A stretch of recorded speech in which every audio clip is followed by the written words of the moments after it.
আমরা উভয় পক্ষ খুবই ইন্টেন্সিভ ডিসকাশন করেছি আমাদের ব্যবসায়িক এবং আমাদের অর্থনৈতিক সক্ষমতা বৃদ্ধির লক্ষ্যে আমরা আমাদের যে জয়েন্ট ইকোনমিক কমিশন আছে সেটাকে আমরা নতুন করে আবার চালু করার উদ্যোগ গ্রহণ করার জন্য আমরা একমত হয়েছি।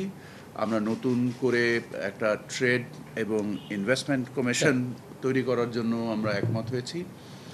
আমাদের খাদ্য এবং কৃষি উন্নয়নের ক্ষেত্রে আমরা যে ধরনের সহযোগিতামূলক কার্যক্রম নিতে পারি এবং আমাদের যে মধ্যবর্তী পণ্য আমরা আমদানি করি, আমরা উভয় দেশই মধ্যবর্তী পণ্য আমদানিকারক দুটো দেশ।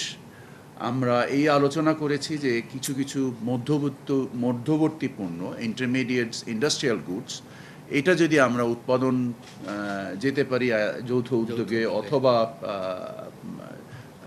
সম্পূর্ণ বিদেশি এফডিআই আকারে, এটা আমাদের উভয়েরই সক্ষমতা বৃদ্ধি পাবে।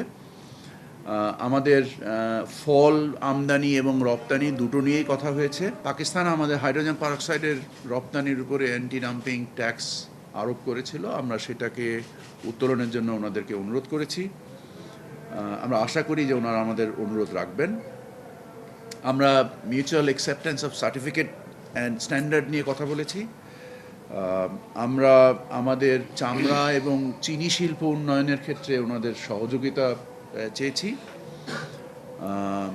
আমরা বিশেষত পাকিস্তান একসময় আমাদেরকে প্রায় 1 কোটি কেজি চা duty free quota free market access দিত, আমরা সেটাকে স্থাপন করার জন্য বাণিজ্য মন্ত্রী মহোদয়কে আমরা অনুরোধ করেছি যে আমাদের বাংলাদেশ থেকে যে রপ্তানি হয় অতি সামান্যই চা রপ্তানি হয়, যেটা একসময় যথেষ্ট পরিমাণ হতো। আমরা 1 কোটি কেজি চা যেন ওনাদের মার্কেটে ডিউটি ফ্রি অ্যাক্সেস পাই সেটার জন্য আমরা অনুরোধ করেছি। আমাদের যে ট্রেড সম্ভাব্যতাটা রয়েছে উভয় দেশের, আমরা মনে করি যে ব্যাপক সম্ভাবনা রয়েছে আমাদের ট্রেডের।